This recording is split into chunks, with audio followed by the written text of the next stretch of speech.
Namaskar to all of you. Myself Asit Kumar Patnaik. Again, I am coming back to my channel Asit Government Tool Guru. Today, I will discuss multiple choice question on new pension schemes. Today, I will discuss 70 questions.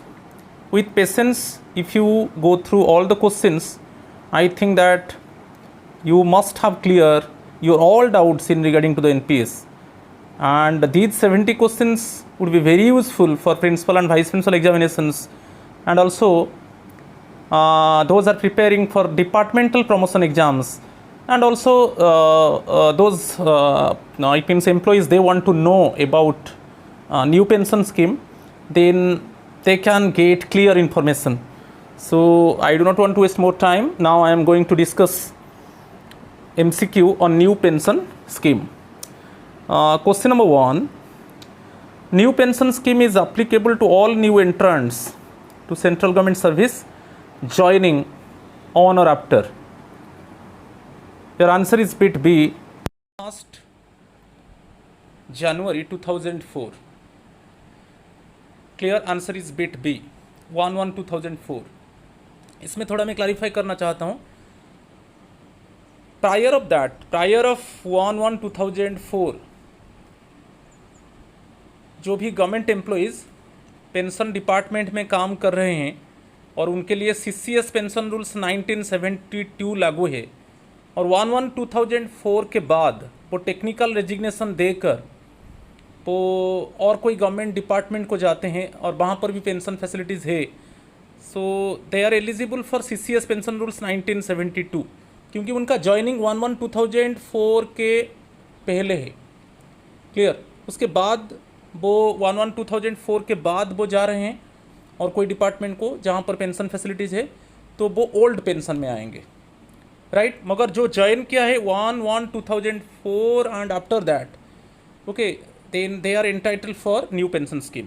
Okay. Question number 2. PFRDA stands for. Answer is bit C, Pension Fund Regulatory and Development Authority. Answer is bit C, Pension Fund Regulatory and Development Authority. Actually, main function of PFRDA is to control the pension schemes under NPS. Okay, this authority control and manage new pension scheme. So answer is bit C.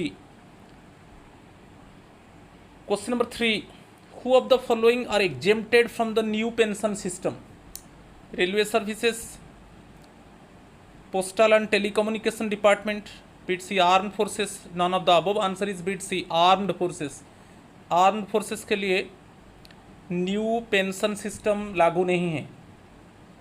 Clear? बहुत important है. Answer is bit C, arm forces के लिए new pension system लागू नहीं है, उनके लिए वही ओल्ड पेंशन अभी चालू है. Question number 4. What is the monthly rate of contribution by government servants to tier 1 of the new pension scheme? Monthly contribution government servant का क्या है? ना it is, answer is bit C, 10% of basic pay plus DA.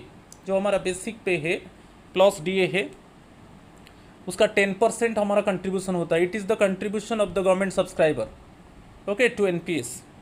और इसमें basically for doctor family non practising allowance वो भी include है. Okay, only for doctors we know that NPA non practising allowance उनको मिलता है और वो भी ऐड होगा. सो इसका आंसर बिट सी है. चलो, क्वेश्चन नंबर 5.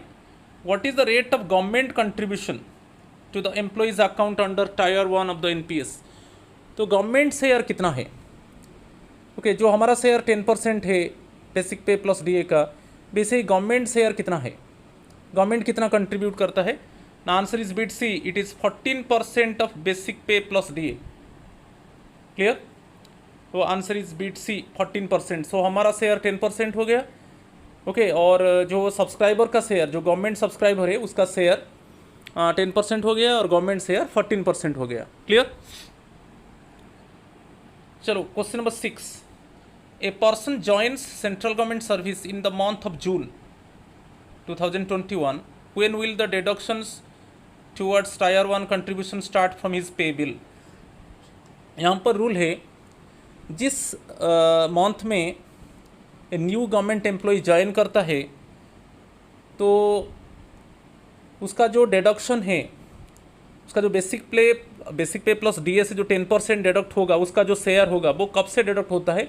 वो नेक्स्ट मंथ। सपोज वो जुलाई में वो ज्वाइन करता है तो वो डिडक्शन अगस्त से स्टार्ट होगा। यहाँ पर जैसे दिया है जून में वो ज्वाइन कर रहा है तो जुलाई से होगा। Answer is bit A, from July 2021 deduction start होगा। और जिस मंथ में ज्वाइन किया है उसमें कोई रिकवरी नहीं होगा। क्लियर? तो उसको थोड़ा भी मैं क्लैरिफाई कर दिया हूँ कि contribution starts from the salary of the month following the month in which the government servant has joined service, no recovery will be made for the month of joining. ठीक है, जिस मंथ में government servant join किया है तो next month से उसका salary से 10% डिडक्ट होगा, जो उसका शेयर है 10% डिडक्ट होगा। राइट, चलो क्वेश्चन नंबर 7 अभी मैं बोल रहा था नॉन प्रैक्टाइजिंग अलाउंस के ऊपर। Is non practising allowance which is payable to medical officers taken into account for the purpose of working out contributions to NPS? हाँ, नॉन प्रैक्टाइजिंग अलाउंस भी इंक्लूड है। Basic pay, DA and non practising allowance, only this allowance is paid to the basically medical officers. Okay, ये 100% NPA वो contributions के लिए deductions में वो include होता है। तो यहाँ पर आंसर बिट ए है, 100% एनपीए टेकन इनटू अकाउंट।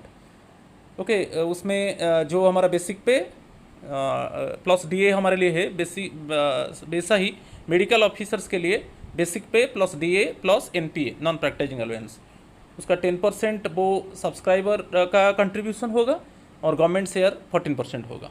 तो आंसर इज बिट ए। चलो next question number 8, from which date is the revised rate of monthly contribution at the rate of 14% by the central government given effect? पहले जो था, जो subscriber का contribution 10% था और government share भी 10% था, और अभी गवर्नमेंट शेयर 14% को हाइक हो गया है। वो कब से हाइक हुआ है? Okay, it is 1 April 2019, 1/4/2019। Answer is bit D. Okay, जो गवर्नमेंट कंट्रीब्यूशन था 10% वो अभी 14% हो चुका है। और कब से वो लागू हुआ है ना? 1/4/2019, 1 April 2019। Answer is bit D, बहुत इंपॉर्टेंट है। Next one, dash is regulating NPS subscribed by employees of government of India, state governments. मैं अभी बोल रहा था, it is basically NPS controlled and managed by PFRDA, pension fund regulatory and development authority. Pension fund regulatory and development authority. Answer is bit C. Clear? Is regulating NPS subscribed by employees of government of India और state governments. चलो question number 10 को चलेंगे। Who is empowered to extend new pension scheme to the employees of union territory? जो employees union territory में काम करते हैं, who is empowered to extend new pension scheme? Basically they are administrators. तो here answer is bit c, administrator of a union territory is empowered to extend new pension scheme to the employees of union territory. Answer is bit C. Right? So question number 11, a subscriber permitted a partial withdrawal from the pension fund under NPS if he should have been in the NPS for a period of dash from the date of joining. Partial withdrawal के लिए मैं जो बता रहा हूँ उसको थोड़ा remember कीजिए। पार्शियल विथड्रॉल के लिए एक्चुअली एटलीस्ट 3 ईयर सर्विस होना चाहिए। क्लियर? एटलीस्ट 3 ईयर सर्विस होना चाहिए पार्शियल विथड्रॉल के लिए। और पूरा सर्विस कैरियर में actually the subscriber, the government subscriber can withdraw maximum 3 times. पूरा सर्विस में पार्शियल विथड्रॉल 3 बार हो सकता है। क्लियर? और each time maximum partial withdrawal is 25%। Okay, maximum withdrawal कितना होगा? मैक्सिमम 25%, मैक्सिमम 25% होगा ईच टाइम। लाइफ में कितना, पूरा सर्विस में कितना बार होगा? 3 टाइम्स। और एटलीस्ट कितना सर्विस होना चाहिए? At least 3 year service. और जब पार्शियल विथड्रॉल होगा उसमें पर्पस देना है। Basically higher education for the children, for marriage of the children, in case of medical illness और for construction of the home, ऐसा पर्पोज देना है। इस पर्पोज में द एनपीएस सब्सक्राइबर, जो गवर्नमेंट एनपीएस सब्सक्राइबर है वो पार्शियल विथड्रॉल कर सकता है। तो यहाँ पर at least 3 years a subscriber permitted a partial withdrawal from the pension fund under NPS if he should have been in the NPS for a period of at least 3 years from the date of joining. Answer is bit B. चलो question number 12, a partial withdrawal of accumulated pension wealth of the subscriber not exceeding dash of the contributions made by the subscriber is permitted. तो अभी मैं बोल रहा था जो partial withdrawal होगा, जो पूरा लाइफ में 3 times होगा, तो each time 25%, maximum 25% partial withdrawal होगा, मगर ओनली सब्सक्राइबर का शेयर लेना है, उसमें गवर्नमेंट शेयर को नहीं लेना है। ओके, ओनली सब्सक्राइबर का शेयर से मैक्सिमम 25% एक बार पार्शियल विथड्रॉल हो सकता है, गवर्नमेंट शेयर नहीं लिया जाएगा। ठीक है, of the contribution. So here answer is bit c 25%। तो मैं बताया जो at least 3 year service in service career, maximum partial withdrawal 3 times, each time 25%, maximum 25% each time, maximum 25% of the subscribers share, इसमें गवर्नमेंट शेयर नहीं लेना है। ठीक है, और आपको पर्पोज देना है। तो यहाँ पर आंसर बीट सी 25%। क्लियर। चलो question number 13, dash times can withdrawal under NPS be allowed during entire tenure of subscription. तो मैं बोल चुका हूँ कि पूरा सर्विस कैरियर में जो गवर्नमेंट सब्सक्राइबर है वो पार्शियल विथड्रॉल 3 times कर सकता है। ठीक है, तो 3 times can withdrawal under NPS be allowed during entire tenure of subscription. Answer is bit c. तो राइट, मैक्सिमम 3 times। यहाँ पर थोड़ा इसको थोड़ा देख लीजिए, पूरा क्लैरिफाई कर चुका हूँ पार्शियल विथड्रॉल के ऊपर। Subscriber should be in NPS at least for 3 years। Withdrawal amount will not exceed 25% of the contributions made by the subscriber. जो भी सब्सक्राइबर का कंट्रीब्यूशन है तो उसका मैक्सिमम 25% होगा। ओके, ईच पार्शियल विथड्रॉल में withdrawal can happen maximum of 3 times during the entire tenure of subscription. और जो पार्शियल विथड्रॉल होगा उसके लिए पर्पोज देना पड़ेगा। Withdrawal is allowed only against the specified reasons, for example higher education of children, marriage of children, for the purchase और construction of residential house in specified conditions, for treatment of critical illness. इसी condition में partial withdrawal हो सकता है, तो इसको थोड़ा ध्यान देना है। चलो question number 14, for which purpose is withdrawal under NPS allowed to a subscriber. अभी जो पर्पोज है, कौन सा पर्पोज में जो एनपीएस सब्सक्राइबर है वो पार्शियल विथड्रॉल कर सकता है। Higher education of children, for treatment of critical illness, for the purchase और construction of residential house, all of the above. Answer is bit d, all of the above. इसको हम discuss कर चुके हैं। Right. Question number 15, dash is competent to process a withdrawal from the pension wealth fund under NPS. तो जब जो NPS subscriber है, जो गवर्नमेंट एनपीएस सब्सक्राइबर है और वो पार्शियल विथड्रॉल करना चाहता है, चाहे वो भी कॉरपोरेट सेक्टर सभी में, चाहे गवर्नमेंट एनपीएस सब्सक्राइबर चाहे कॉरपोरेट एनपीएस सब्सक्राइबर, जब वो पार्शियल विथड्रॉल करना चाहता है और उसको प्रोसेस कौन करेगा। सपोज वो पार्शियल विथड्रॉल के लिए अप्लाई किया तो उसको प्रोसेस कौन करेगा, उसको process central record keeping agency, CRA, central record keeping agency. Central record keeping agency actually है NSDL, national securities depository limited, NSDL. PFRDA, pension fund regulatory and development authority,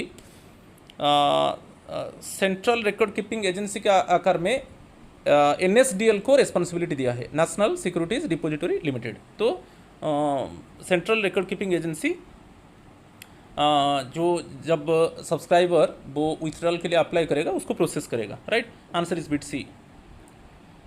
चलो question number 16, pension fund regulatory and development authority, the regulating body for NPS, has appointed dash as central record keeping agency for NPS. मैं बोल चुका हूँ NSDL को वो PFRDA ने central record keeping agency का responsibility दिया है, नेशनल सिक्योरिटीज़ डिपोजिटरी लिमिटेड को सेंट्रल रिकॉर्ड कीपिंग एजेंसी का रिस्पॉन्सिबिलिटी दिया है। तो answer is bit A, right, national securities depository limited. यहाँ पर दे दिया है, देखियो यहाँ पर already I have written national securities depository limited NSDL it's shall accordingly take over the roles and responsibilities of the central pension accounting office with regard to NPS with effect from 1 June 2008। उसके ऊपर question आ सकता है। जो PFRDA ने NSDL को responsibility दिया आज ए central pension accounting office, वो कब से इफेक्ट हुआ ना, 1 जून 2008 में इफेक्ट हुआ। ओके, तो बेसिकली NSDL को सेंट्रल पेंशन अकाउंटिंग ऑफिस माना जाता है। ओके, जिसको बोलते हैं NSDL क्रा, और उसके पास पूरा रिकॉर्ड रहता है सब्सक्राइबर्स का। क्लियर, वही ही सेंट्रल रिकॉर्ड कीपिंग एजेंसी है, और जो उसका इफेक्ट हुआ था वो 1 जून 2008 में। ओके, उसके ऊपर भी क्वेश्चन आ सकता है। चलो question number 17, under new pension scheme the employee subscriber shall draw pension based on length of his qualifying service. जो क्वालिफाइंग जो पुराना पेंशन था, old pension, CCS pension rules 1972 में क्वालिफाइंग सर्विस देखा जाता है। जो क्वालिफाइंग सर्विस होता है जो हाफ ईयरली होता है, राइट, इसको मैं डिस्कस कर चुका हूँ। और यहाँ पर NPS में क्वालिफाइंग सर्विस एक्चुअली उसको कंसिडर नहीं किया जाएगा, राइट। तो ये जो स्टेटमेंट है ये incorrect one, answer is bit B. यहाँ पर जो NPS स्कीम में क्वालिफाइंग सर्विस को देखा नहीं जाएगा, क्योंकि क्वालिफाइंग सर्विस में बोला था पुराना पेंशन में, मेरा वीडियो देखिए, उसमें मैं क्लियरली मेंशन किया था जो qualifying service half yearly consider किया जाता है, और उसमें 3 मंथ्स एंड अबव। ओके, जो क्वालिफाइंग सर्विस हमारा जब सर्विस हमारा 3 मंथ्स एंड अबव हो जाएगा, वो एक इट मीन्स एक क्वालिफाइंग सर्विस हो जाएगा, हाफ ईयरली क्वालिफाइंग सर्विस होगा, राइट। तो एक्चुअली ये यहाँ पर कंसिडर नहीं होगा NPS में। So answer is bit B, incorrect one. चलो question number 18, during extra ordinary leave on medical grounds no contribution is payable to NPS either by government और बाय द एम्प्लॉई। ये absolutely true है, क्योंकि जब हम जानते हैं एक्स्ट्रा ऑर्डिनरी लीव हम लिया है मेडिकल ग्राउंड में, on medical ground suppose the employee has taken extra ordinary leave, so in this case actually leave salary is not paid to the concern employee. इसमें लीव सैलरी नहीं मिलता है। Okay, तो extra ordinary leave medical certificate medical ground में हम लेंगे तो उसमें हमको लीव सैलरी नहीं मिलता है। तो इसीलिए ना जो NPS सब्सक्राइबर है उससे उसका डिडक्शन होगा, ना गवर्नमेंट कुछ कंट्रीब्यूट करेगा। ओके, क्योंकि लीव सैलरी नहीं मिलता है। तो ये जो स्टेटमेंट है ये answer bit A true one, right. Next one, dash contribution shall be made during suspension under NPS। आपको याद रखना है कि जब सस्पेंशन होता है और वहाँ पर सब्सिस्टेंस अलाउंस मिलता है, इसमें एक्चुअली कोई NPS कंट्रीब्यूशन नहीं होगा ना। इट मीन्स जो कंसर्न NPS सब्सक्राइबर है वो ऑलरेडी सस्पेंड हो चुका है, ना उसका जो सब्सिस्टेंस अलाउंस से डिडक्ट होगा, ना कोई गवर्नमेंट कंट्रीब्यूट करेगा। तो सस्पेंशन में कोई कंट्रीब्यूशन नहीं होगा। Okay, dash contribution shall be made during suspension under NPS, it is no, answer is bit D, कोई कंट्रीब्यूशन नहीं होगा, राइट। बहुत इंपॉर्टेंट है। Next one, in case of half pay leave the subscription of the employer and the government would be. जो half pay leave में half leave salary मिलता है, तो जो हाफ लीव सैलरी मिलेगा उसी से ही कंसिडर किया जाएगा। जो हाफ लीव सैलरी मिलेगा उससे 10% NPS सब्सक्राइबर कंट्रीब्यूट करेगा, और 14% जो हाफ लीव सैलरी के हिसाब से गवर्नमेंट भी 14% कंट्रीब्यूट करेगा, राइट। तो इसका जो आंसर है बिट ए है, proportionate to leave salary. Okay, आपको ये कंसिडर करना है, कभी कभी कुछ न्यूमेरिकल एग्जांपल देता है, तो HPL में हाफ लीव सैलरी मिलता है, तो हाफ लीव सैलरी का आप 10% ले जाइए, वो डिडक्ट होगा NPS सब्सक्राइबर का, और हाफ लीव सैलरी का 14% वो गवर्नमेंट कंट्रीब्यूट करेगा। तो यहाँ पर वही है, आंसर है proportionate to leave salary, answer is bit A. Question number 21, at dash age can a subscriber covered under NPS normally exit from the pension account. कब नॉर्मली एग्जिट होता है पेंशन अकाउंट से? ये 60 ईयर्स। जो retirement age है और super अन्वेषण as है, वो उसी एज में नॉर्मली वो एग्जिट करता है एनपीएस से, ठीक है। और उसके पहले एग्जिट होता है तो उसको प्री मैच्योर एग्जिट होता है, आगे में हम डिस्कस करेंगे उसके ऊपर। तो at 60 years can a subscriber covered under NPS normally exit from the pension account? Answer is bit B. चलो question number 22, subscriber can continue to contribute to NPS account beyond the age of 60 years और superannuation up to dash years. तो superannuation के बाद, retirement के बाद भी जो subscriber है वो कंट्रीब्यूट कर सकता है, और कितना एज तक? अप टू 70 ईयर्स तक वो कंट्रीब्यूट कर सकता है। क्लियर? तो subscriber can continue to contribute to NPS account beyond the age of 60 years और superannuation up to 70 years. ये बहुत इंपॉर्टेंट है, ओके। बहुत बार क्वेश्चन आया है पहले principal and vice principal exam में, तो ये up to 70 years. Clear? Answer is bit D.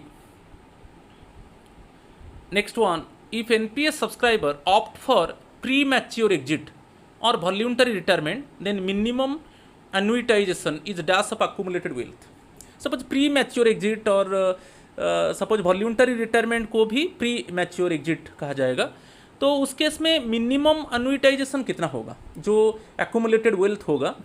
तो उस केस में एक्चुअली 80% अनुइटी शेयर के ऊपर इन्वेस्ट होगा और उससे मंथली पेंशन मिलेगा कंसर्न एम्प्लॉय को, और 20% लॉम सम अमाउंट वो विथड्रॉ करेगा, राइट।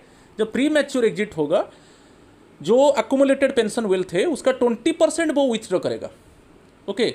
20% वो विथड्रॉ करेगा, और जो 80% है जो पेंशन वेल्थ वो अनुइटी शेयर के ऊपर इन्वेस्ट होगा और उसको मंथली पेंशन मिलेगा। तो यहाँ पर जो है 80%, okay. NPS subscriber opt for premature exit और voluntary retirement then minimum annuity mandatory, okay. Mandatory है 80%, 80% से ज़्यादा कर सकते हो, मगर mandatory 80% of the accumulated pension wealth must be invested on annuity shares, and then monthly pension on this basis monthly pension available, okay, for the concerned employee, right। तो mandatory है 80%, 80% से ज़्यादा हो सकता है, ओके। सपोज अदर जो 20% रहा उसको विथड्रॉ कर सकते हो, और 80% से ज़्यादा भी अनुइटी शेयर के ऊपर इन्वेस्ट कर सकते हैं, इसमें कोई लिमिट नहीं है, राइट।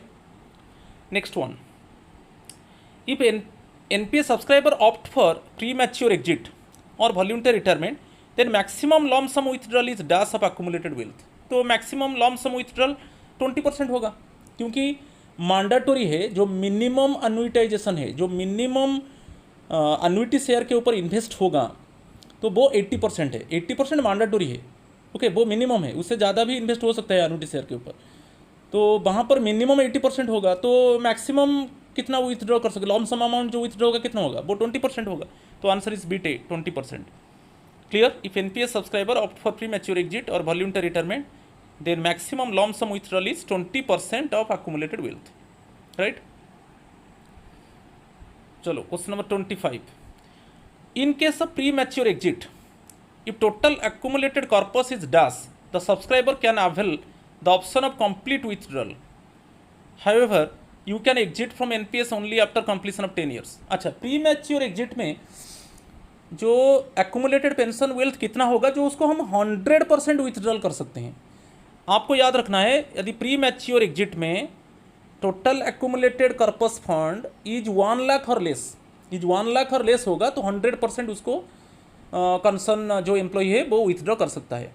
तो कितना है, 1 लाख और लेस, उससे ज़्यादा होगा तो वो नहीं कर सकता, उससे ज़्यादा होगा तो वो मैंडेटरी है। 80% वो अनुइटी जो मिनिमम है 80% उसको वो अनुइटी शेयर के ऊपर इन्वेस्ट करेगा पेंशन के लिए, और 20% वो विथड्रॉ कर सकता है। मगर जब एक्यूमुलेटेड वेल्थ 1 लाख और लेस होगा, एक ऑप्शन है 100% वो कॉर्पस फंड को विथड्रॉ कर सकता है। मगर वो जो एक्चुअली कंडीशन है वहाँ पर कॉर्पस फंड जो होगा, एक्यूमुलेटेड पेंशन वेल्थ होगा, वो 1 लाख और लेस होगा, राइट। तो 100% विथड्रॉल हो सकता है, ओके। मगर यहाँ पर एक ऑप्शन है, बहुत इंपॉर्टेंट है, इसके ऊपर भी क्वेश्चन आ सकता है। You can exit from NPS only after completion of 10 years, okay. Pre mature exit होगा, मगर एटलीस्ट सर्विस 10 ईयर्स होगा। तो यहाँ पर answer is bit D, less than और इक्वल टू ₹1,00,000। ओके, इतना होगा तो 100% विथड्रॉल हो सकता है, right. Answer is bit D. चलो question number 26, when NPS subscriber retired at the time of superannuation then minimum annuitization is dash of accumulated wealth. अच्छा, superannuation time में और जब गवर्नमेंट एम्प्लॉय रिटायर्ड होता है 60 as में, तब वो कितना परसेंट एक्चुअली वो अन्युटी शेयर के ऊपर इन्वेस्ट करेगा जो मैंडेटरी है। यहाँ पर जो एक्चुअली मैंडेटरी है वो when NPS subscriber retired at the time of superannuation then minimum okay annuitization is 40% of accumulated wealth. उसको मैंडेटरी है 40%, उसको जो अक्यूमुलेटेड वेल्थ होगा, अक्यूमुलेटेड जो पेंशन वेल्थ होगा उसका मैंडेटरी है 40% वो अन्युटी शेयर के ऊपर इन्वेस्ट करेगा, और उससे ज़्यादा भी कर सकता है 40% से ज़्यादा, मगर हम ये मानेंगे कि मिनिमम 40% वो अन्युटी शेयर के ऊपर इन्वेस्ट करेगा, और बाकी जो 60% है जो वो उसको लमसम विथड्रॉ करेगा। और यहाँ पर जैसे सपोज वो मिनिमम 40% वो अन्युटी शेयर के ऊपर इन्वेस्ट करेगा, सपोज वो चाह कि 50% में इन्वेस्ट करूँगा तो वो 50% विथड्रॉल करेगा, कि वो चाहता है कि 60% वो अन्युटी शेयर के ऊपर इन्वेस्ट करेगा पेंशन के लिए, तो और 40% वो विथड्रॉ करेगा। मगर जो मैंडेटरी है वो 40% है, जो जितना it means accumulated pension wealth होगा उसका मिनिमम 40% वो अन्युटी शेयर के ऊपर इन्वेस्ट करेगा, और उसको उसके बेसिस से मंथली पेंशन मिलेगा, और जो बाकी जो 60% है उसको वो लॉम सम के आकार में विथड्रॉल करेगा, राइट। तो here answer is beat A 40%। तो यहाँ पर प्री मैच्योर एग्जिट जो मैंडेटरी है वो 80% है, एक्यूमुलेटेड वेल्थ का 80% अन्युटी शेयर के ऊपर इन्वेस्ट होगा पेंशन के लिए, ओके वो वहाँ पर मिनिमम 80% है और मैंडेटरी 80% है। और सुपर अन्वेषण टाइम में जब एज यूजुअल रिटायर्ड होता है तब जो अन्विटाइजेशन होगा, जो अन्युटी शेयर के ऊपर इन्वेस्ट करेगा वो मैंडेटरी 40% होगा और मिनिमम 40% होगा। चलो next, when NPS subscriber retired at the time of superannuation then maximum lump sum withdrawal is 60% of accumulated wealth. Premature exit में मैक्सिमम विथड्रॉल 20% था और यहाँ पर 60% है, क्योंकि वहाँ पर अन्विटाइजेशन मिनिमम 80% था, और सुपर अन्वेषण टाइम में मिनिमम अन्विटाइजेशन अन्युटी शेयर के ऊपर इन्वेस्ट मिनिमम होगा 40% होगा, ठीक है। तो मैक्सिमम यहाँ पर सुपर अन्वेषण टाइम में maximum 60% of accumulated wealth can be withdrawal, right. तो यहाँ पर जो है आंसर बीट बी है। चलो क्वेश्चन नंबर 28 को चलेंगे। A subscriber can claim 100% withdrawal if the total accumulated corpus is dash at the time of superannuation और attaining the age of 60 years. मैं जैसे बोला था जो प्री मैच्योर एग्जिट में जब एक्यूमुलेटेड पेंशन वेल्थ 1 लाख और लेस होगा तो उसको 100% विथड्रॉल का ऑप्शन है। यहाँ पर वैसा ही सुपर अन्वेषण टाइम में यदि accumulated corpus fund accumulated pension wealth 2 lakh और लेस होगा, ऑप्शन है कि 100% विथड्रॉल हो सकता है, ओके। तो यहाँ पर जो है इट इज़ लेस देन और इक्वल टू ₹2 लाख। तो यहाँ बहुत इजी है, यहाँ इसको याद रखना है। सुपर अन्वेषण टाइम में लेस देन और इक्वल टू ₹2 लाख 100% विथड्रॉल, और प्री मैच्योर एग्जिट और बेसिकली वॉल्यूंटरी रिटायरमेंट टाइम में इट मीन्स जो अमाउंट होगा वो 1 लाख और लेस होगा, ओके वो 100% विथड्रॉल होगा, ओके। तो आंसर इज बीट सी। चलो 29, at the time of superannuation retirement the NPS subscriber may choose to purchase an annuity for an amount greater than 40% of the accumulated wealth. ये absolutely correct है। मैं अभी बताया था जो super अन्वेषण time में जब नॉर्मली रिटायरमेंट हुआ तब जो एक्यूमुलेटेड पेंशन वेल्थ उसका 40% मैंडेटरी 40% है कि मिनिमम 40% है वो अन्युटी शेयर के ऊपर इन्वेस्ट होगा। उससे ज़्यादा हो सकता है, it is mainly depend upon the subscriber, ज़्यादा भी कर सकता है, ओके। सपोज मेरा एग्जांपल में सपोज मिनिमम तो 40% अन्युटी शेयर के ऊपर इन्वेस्ट होगा। सपोज मैं क्या 45% मेरा एक्यूमुलेटेड कॉर्पस फंड का 45% में इन्वेस्ट किया, तो जो लॉन्ग सम विथड्रॉल होगा 55% होगा, जो मेरा एग्जाम्पल में। तो ये एब्सोल्युटली करेक्ट है, ओके। ग्रेटर दैन जो मैंडेटरी है 40% है, मिनिमम 40% अन्युटी शेयर के ऊपर इन्वेस्ट होगा, उससे ज़्यादा भी इन्वेस्ट हो सकता है, जो मंथली पेंशन मिलेगा। ओके, एनुइटी शेयर के ऊपर इन्वेस्ट होगा और मंथली पेंशन मिलेगा। जो एनुइटी सर्विस प्रोवाइडर्स है वो जो इंश्योरेंस कंपनीज होते हैं वो basically insurance regulatory and development authority, IRDA, insurance regulatory and development authority के अंडर वो इंश्योरेंस कंपनीज है। And companies also empanelled by the PFRDA, pension fund regulatory and development authority. Okay, तो चलो ये absolutely correct है, answer is bit B. चलो question number 30 को चलेंगे। Within how many days should the option be exercised by the NPS subscriber of government sector for continuing to contribute to his retirement account beyond the age of 60 years or superannuation as the case may be to the central record keeping agency।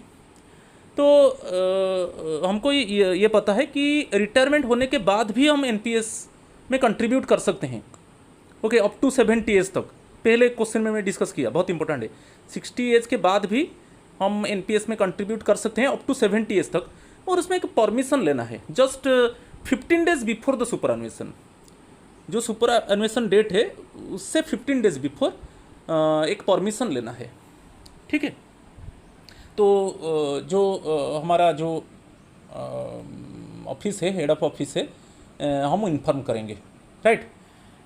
तो within how many days should the option be exercised by the NPS subscriber of government sector for continuing to contribute to his retirement account beyond the age of 60 years और superannuation as the case में be to the central record keeping agency. Okay, वो हमारा हम nodal office को बताएंगे, जैसे हमारा DDO, drawing and disbursing officer, then pay and accounts office PAO, तो वो क्रा को इन्फॉर्म करेगा सेंट्रल रिकॉर्ड कीपिंग एजेंसी को। तो आंसर है bit C, 15 days prior to attaining 60 years और सुपर एनुएशन। तो हमको इन्फॉर्म करना है कि मेरा रिटायरमेंट के बाद मैं NPS में कंट्रीब्यूट करना चाहता हूँ, ठीक है। आंसर इज बिट सी। ये बहुत इंपॉर्टेंट क्वेश्चन है। Question number 31, NPS subscriber retired on superannuation can differ. हाँ, हमारा जो सुपरएनुएशन में हमारा रिटायरमेंट होता है, हम जो लॉमसम विथड्रॉल होता है, जो मैक्सिमम लॉमसम विथड्रॉल होगा वो 60% होगा, और जो अदर जो मैंडेटरी है 40% वो एनुइटी शेयर के ऊपर इन्वेस्ट होगा, जो मंथली पेंशन मिलेगा उसको हम डिफर कर सकते हैं। ओके, क्योंकि 60 एज के बाद भी एक सब्सक्राइबर, जो रिटायर्ड सब्सक्राइबर, वो भी NPS में कंट्रीब्यूट कर सकता है अप टू 70 एज तक। ओके, वो डिफर कर सकता है। तो यहाँ पर जो ऑप्शन है ओनली लॉमसम विथड्रॉल, हाँ उसको डिफर कर सकता है। डिफर ओनली एनुइटी, जो हम एनुइटी शेयर के ऊपर इन्वेस्ट करेंगे जो मैंडेटरी 40% है उसको हम डिफर कर सकते हैं। Defer both lump sum as well as annuity, दोनों को डिफर कर सकते हैं। D all the above, answer is all the above. Okay, जो हमारा जो लॉमसम विथड्रॉल है हम उसको डिफर कर सकते हैं, और हमारा जो एनुइटी, हम जो मैंडेटरी 40% है हम इन्वेस्ट करेंगे एनुइटी शेयर के ऊपर और उसमें हमको पेंशन मिलेगा, हम उसको डिफर कर सकते हैं और मैक्सिमम 3 इयर्स। रिटायरमेंट के बाद हम डिफर कर सकते हैं मगर मैक्सिमम 3 इयर्स। ओके, उससे ज़्यादा नहीं होगा। और जो लॉमसम विथड्रॉल है अप टू 70 एज तक, तो इसमें मैक्सिमम 10 इंस्टॉलमेंट्स में हम पार्शियल विथड्रॉल कर सकते हैं। बेसिकली आप जानते हो कि हम कंट्रीब्यूट कर सकते हैं रिटायरमेंट एज के बाद अप टू 70 ईयर्स तक, क्लियर। तो एवरी ईयर पार्शियल विथड्रॉल हम कर सकते हैं, तो इसलिए मैक्सिमम 10 इंस्टॉलमेंट में हम पार्शियल विथड्रॉल कर सकते हैं। और जो ऑप्शन है, जो सुपरएनुएशन एज है और 70 एज के बीच में कभी भी हम लॉमसम विथड्रॉल हम कर सकते हैं, मगर जो एनुइटी का जो डिफर होगा वो मैक्सिमम 3 इयर्स के लिए होगा, मगर दोनों डिफर हो सकता है। आंसर इज बिट डी, ये बहुत इंपॉर्टेंट है। चलो, can NPS subscriber defer lump sum withdrawal in case of premature exit from the system. हाँ, ये प्री मैच्योर एग्जिट होता है, जब वॉलंटरी रिटायरमेंट, वही है प्री मैच्योर एग्जिट। तो उस केस में हम डिफर कर सकते हैं लॉमसम विथड्रॉल को। वहाँ पर जो लॉमसम मैक्सिमम लॉमसम विथड्रॉल होगा 20% होगा, तो वहाँ पर मैंडेटरी है 80% पेंशन एक्यूमुलेटेड वेल्थ को एनुइटी शेयर के ऊपर इन्वेस्ट किया जाएगा 80%, तो वो मिनिमम है, मैंडेटरी 80% है, और जो 20% है, मैक्सिमम 20% वहाँ पर लॉमसम विथड्रॉल हो सकता है। जैसे अभी मैं बताया था अभी सुपरएनुएशन इट मीन्स एज के बाद, क्या यहाँ पर प्री मैच्योर एग्जिट केस में लॉमसम विथड्रॉल को डिफर किया जा सकता है? नहीं, डिफर नहीं किया जाएगा। तो answer is bit B, no, premature exit में डिफर नहीं किया जाएगा। ओनली सुपरएनुएशन, जब एज यूजुअल रिटायरमेंट होता है वहाँ पर एनुइटी को और लॉमसम विथड्रॉल को डिफर किया जा सकता है, और उसके लिए रिटायरमेंट के पहले 15 days before the superannuation date उसको हम इन्फॉर्म करेंगे हमारा नोडल ऑफिस को, ठीक है, कि मैं उसके बाद मैं एनपीएस में कंट्रीब्यूट करना चाहता हूँ और मैं मेरा लमसम विथड्रॉल को डिफ़र करना चाहता हूँ और एन्युइटी को मैं डिफ़र करना चाहता हूँ। तो एन्युइटी जो डिफ़र होगा मैं बताया मैक्सिमम 3 इयर्स होगा, उससे ज़्यादा नहीं होगा, मगर लमसम विथड्रॉल हम अप टू 70 ईयर्स तक कर सकते हैं, राइट। तो मगर प्री मैच्योर एग्जिट में लमसम विथड्रॉल को डिफ़र नहीं किया जा सकता। तो answer is beat B, no.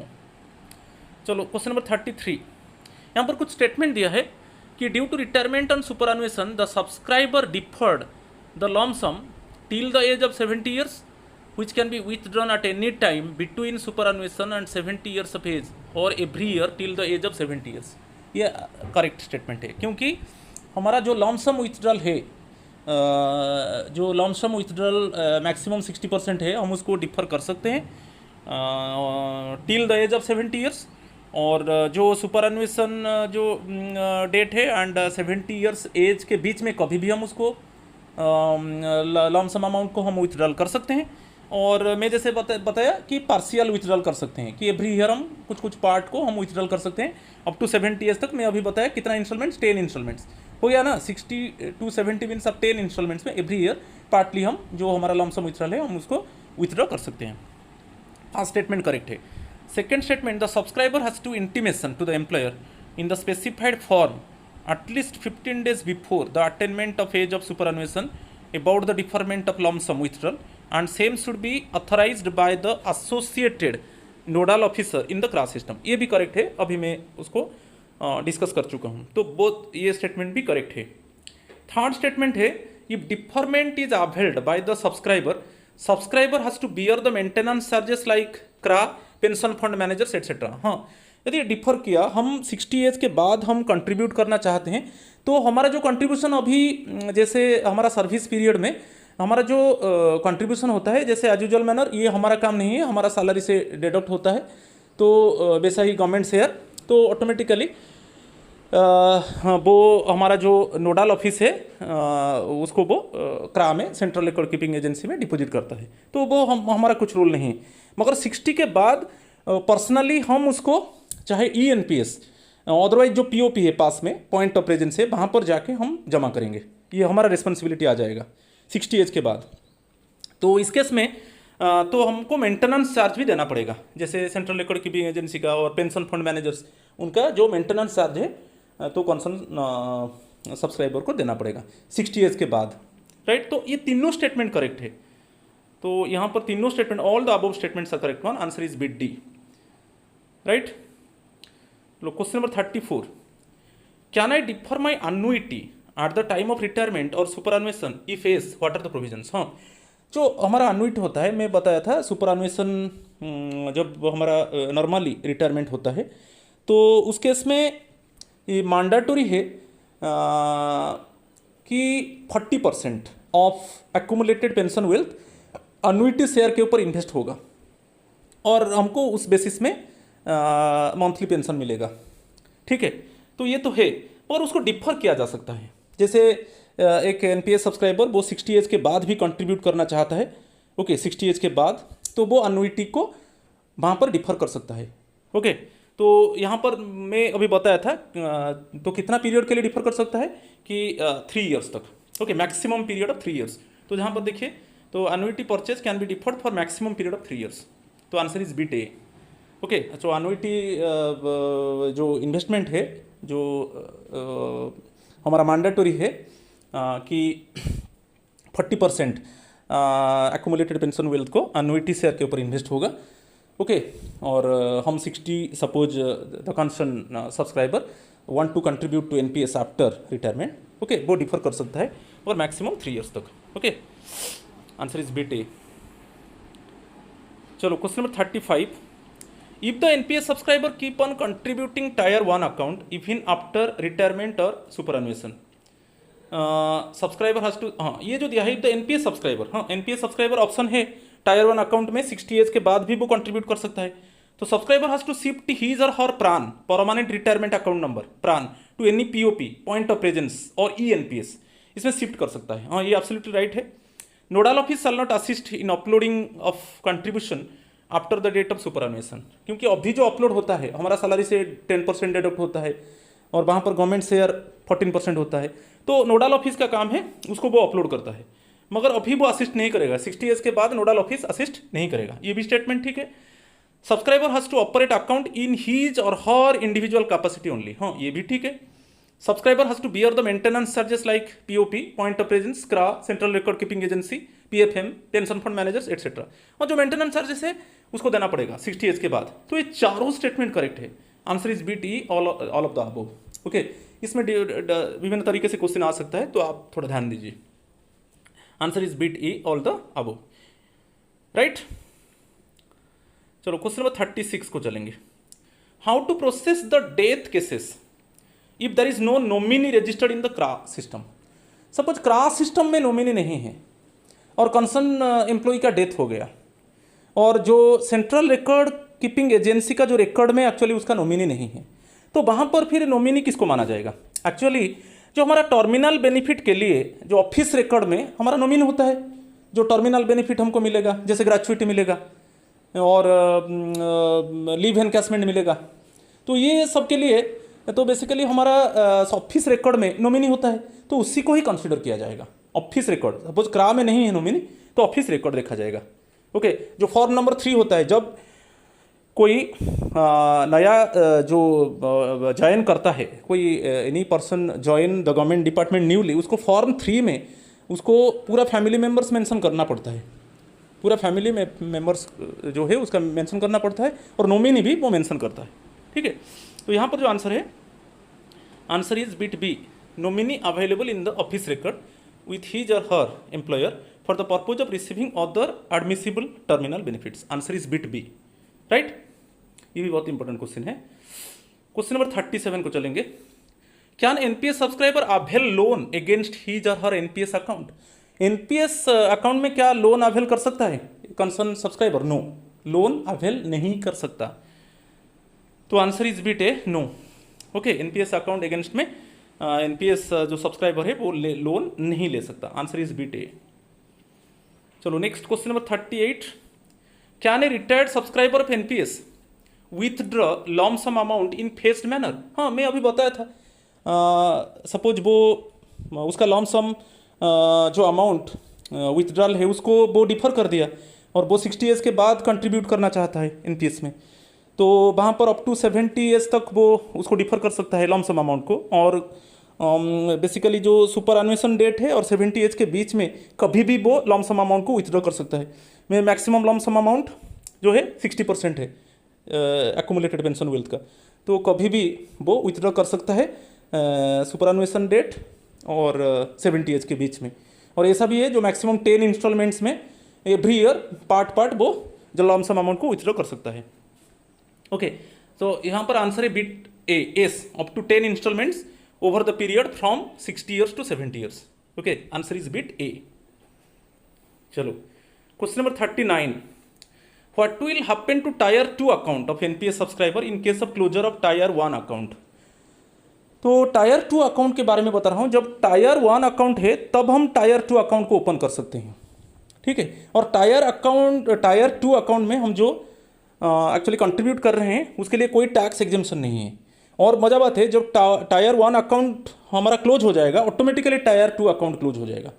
Tyre 1 account जब क्लोज हो जाएगा ऑटोमेटिकली टायर 2 अकाउंट क्लोज हो जाएगा, ठीक है।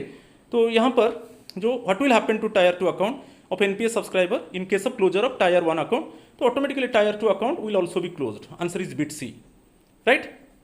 और टायर 2 अकाउंट में जो हम कंट्रीब्यूट कर रहे हैं हम कभी भी उसको विथड्रॉ कर सकते हैं, ओके। मगर वहाँ पर जो हम कंट्रीब्यूट कभी भी हम विथड्रॉ कर सकते हैं, जब टायर 1 अकाउंट क्लोज होगा टायर 2 अकाउंट ऑटोमेटिकली क्लोज हो जाएगा। और उसमें जो हम कंट्रीब्यूट कर रहे हैं उसमें कोई टैक्स एग्जेम्पशन नहीं है। चलो क्वेश्चन नंबर 40 को आएंगे। ये बहुत इंपॉर्टेंट क्वेश्चन है। According to the assessment year 2022-23 और फाइनेंशियल ईयर 2021-22, जो फाइनेंशियल ईयर अभी चल रहा है उसका असेसमेंट ईयर है 2022-23।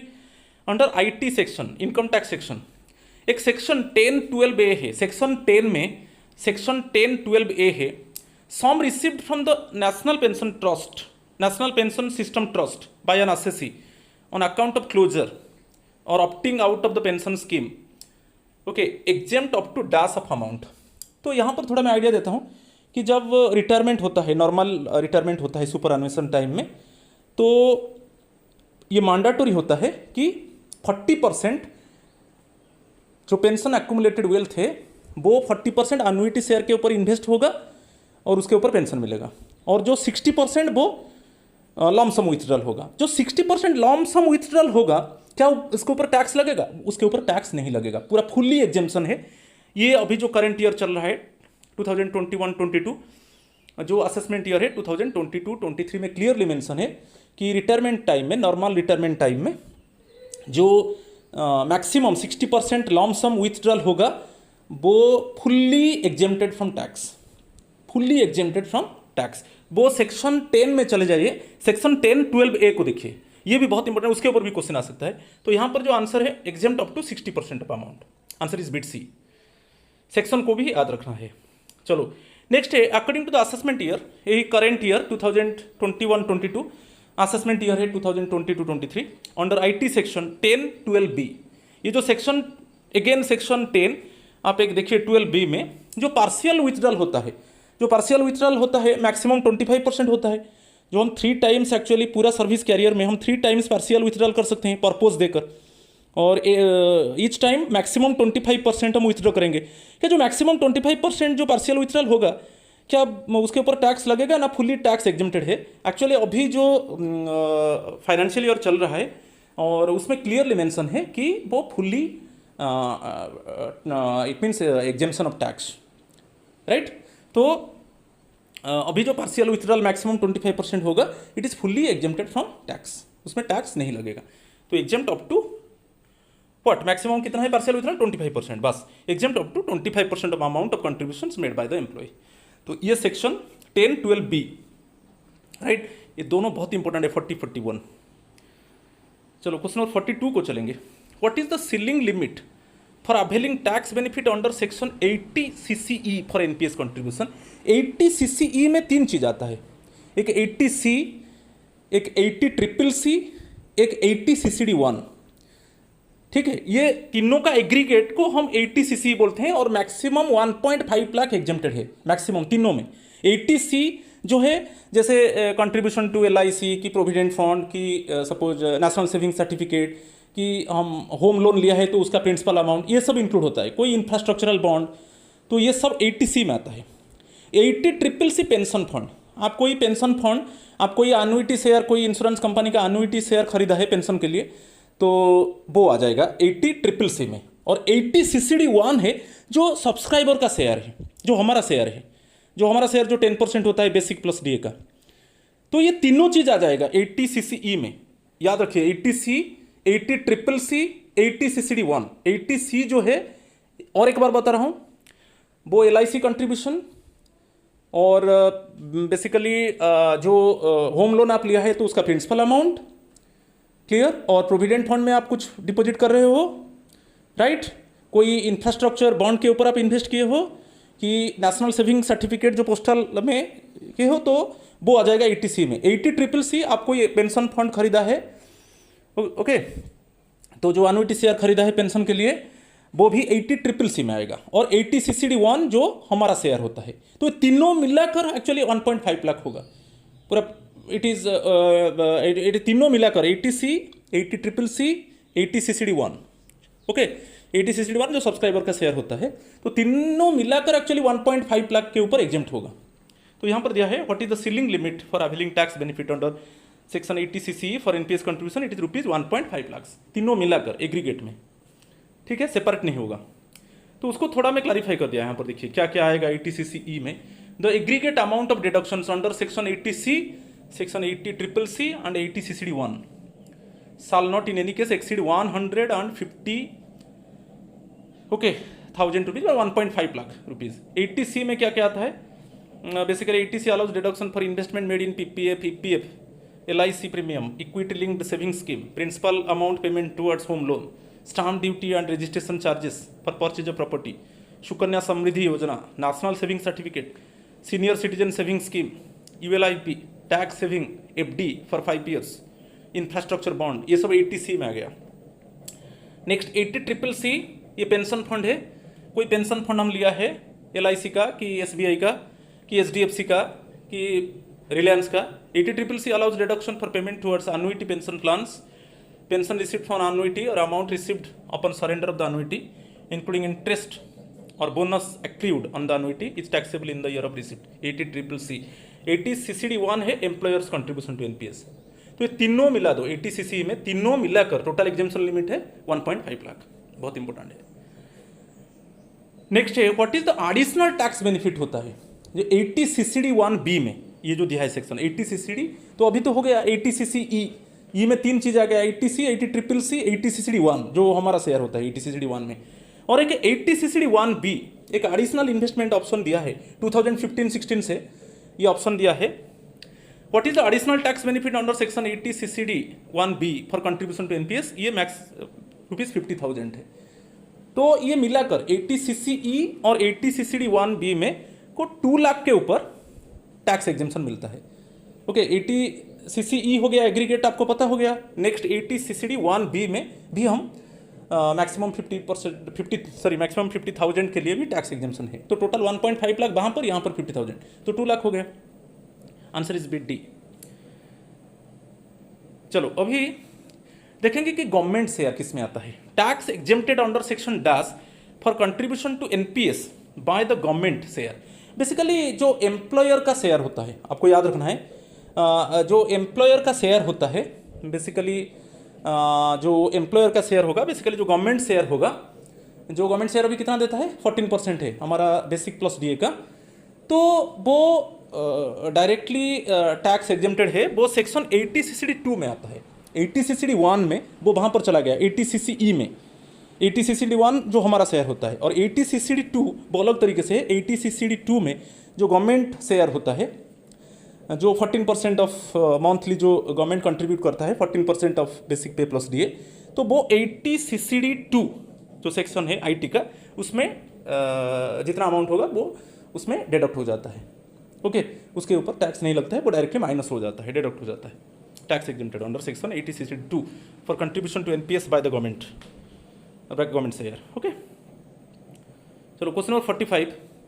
NPS was made available to all citizens of India. All citizens के लिए May 1, 2009 आपको याद रखना है।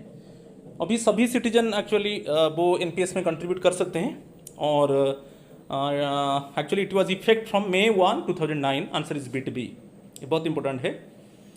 चलो next, as a subscriber between the age brackets of dash you can procure your PRAN application, permanent retirement account number, application form, any of the point of present service providers, POPSP, point of present service provider. जो age है 18 to 65, basically जो हम जो बताया May 1, 2009 से सभी citizens के लिए एनपीएस में वो कंट्रीब्यूट कर सकते हैं। ओके तो उसमें जो एज होगा वो 18 to 65 years. Okay age bracket आपको याद रखना है। कोई भी POPSP को जाकर वो एनपीएस में कंट्रीब्यूट कर सकते हैं, एनपीएस ओपन कर सकते हैं और उनका प्रान एप्लीकेशन को सबमिट करके वो क्रास है उनका प्रान नंबर कलेक्ट करके वो कंट्रीब्यूट कर सकते हैं। चलो क्वेश्चन नंबर 47 को चलेंगे। यहाँ पर कुछ स्टेटमेंट दिया है। A tier 2 account can be opened only after the subscriber has opened a tier 1 account. ये एब्सोल्युटली राइट है। टायर 1 अकाउंट ओपन होने के बाद ही टायर 2 अकाउंट ओपन होगा। There are no restrictions in withdrawals from a tier 2 account. Yes, tier 2 account में जो हम कंट्रीब्यूट कर रहे हैं वो कभी भी हम विथड्रॉल कर सकते हैं। A subscriber can request for a change of scheme preference once in a financial year for each of tier 1 and tier 2 account. हाँ, अभी स्कीम प्रिफरेंस है, पहले स्कीम प्रिफरेंस नहीं था, जो डिफ़ॉल्ट स्कीम था। डिफ़ॉल्ट स्कीम में एक्चुअली SBI, LIC और UTI जो पेंशन स्कीम होता है उसमें डिफ़ॉल्ट स्कीम कहा जाता है, मगर अभी ऑप्शन है, चाहे टायर 1 अकाउंट में और टायर 2 अकाउंट में अभी ऑप्शन है, और वो ऑप्शन को हम 1 ईयर में एक बार चेंज कर सकते हैं, मगर अभी ऑप्शन है, पहले ऑप्शन नहीं था। और जो ऑप्शन नहीं लेगा ऑटोमेटिकली वो डिफ़ॉल्ट स्कीम में उसका जो SBI पेंशन स्कीम है और LIC पेंशन स्कीम है और जो UTI का पेंशन स्कीम है उसमें ऑटोमेटिकली इन्वेस्ट हो जाएगा डिफ़ॉल्ट स्कीम में, और अभी ऑप्शन है। ठीक है, ये तीनों स्टेटमेंट्स करेक्ट है। ओके तो all the statements are correct one. Answer is bit B. चलो क्वेश्चन नंबर 48 को चलेंगे। In case of superannuation CRA generates a claim ID DAS prior to the date of superannuation or 60 years of age. Claim ID is intimated to the subscriber via its emails, letters, SMS. Super अन्वेषण के पहले एक claim ID generate होता है। Okay, क्रा उसको generate करता है claim ID. तो ये क्लेम आईडी नहीं होगा तो हमारा जो जैसे मैं बताया सुपर अन्वेषण टाइम में हम मैक्सिमम 60% हमारा लॉन्ग सम विथड्रॉल हम कर सकते हैं, उसको विथड्रॉ नहीं कर सकते, क्लेम आईडी जनरेट नहीं होगा। तो ये जो क्रा उसको जनरेट करता है क्लेम आईडी, तो कितना पीरियड के पहले जो सुपर अन्वेषण डेट है उसका कितना पीरियड के पहले उसको इन्फॉर्म करना पड़ेगा क्रा को कि मुझे क्लेम आईडी चाहिए, कि मेरा लॉन्ग सम अमाउंट को मैं विथड्रॉ करना चाहता हूँ क्योंकि मेरा रिटायरमेंट इस डेट में है। तो 6 मंथ्स क्रा जनरेट से claim ID 6 months prior to the date of superannuation और 60 ईयर्स ऑफ एज। और क्लेम आईडी जो है जो क्रा हमको इन्फॉर्म करेगा, कैसे करेगा? ईमेल्स, लेटर्स, एसएमएस, उसके ऊपर क्वेश्चन आ सकता है। ईमेल्स, लेटर्स, एसएमएस में हमको क्लेम आईडी वो इन्फॉर्म करेगा। ठीक है, क्लेम आईडी है तो हम जो हमारा लॉन्ग सम विथड्रॉल है हम उसको विथड्रॉ कर सकते हैं। तो यहाँ पर आंसर है बिट सी 6 मंथ्स। चलो question number 49, pension received by NPS subscriber out of investment in annuity is treated as income and will be taxed accordingly. This pension is taxable as income of pensioner under the head income from salary. तो जो हमारा मैं बताया अभी pre mature में हमारा mandatory है 80% accumulated pension wealth हम एन्युटी शेयर के ऊपर इन्वेस्ट करेंगे और हमको मंथली पेंशन मिलेगा। और नॉर्मल रिटायरमेंट के बाद जो 60 एज के बाद हमारा जो रिटायरमेंट होता है तो उसमें हमको मैंडेटरीली 40% हमारा जो एक्यूमुलेटेड पेंशन वेल्थ को हम एन्युटी शेयर में इन्वेस्ट करेंगे और हमको पेंशन मिलेगा। और जो पेंशन मिलेगा वो तो टैक्सेबल होगा, वो हमारा हेड इनकम में जाएगा। जो आप देखिए इनकम टैक्स का 17(1) में वो हमारा सैलरी इनकम होता है, वही हेड इनकम होता है।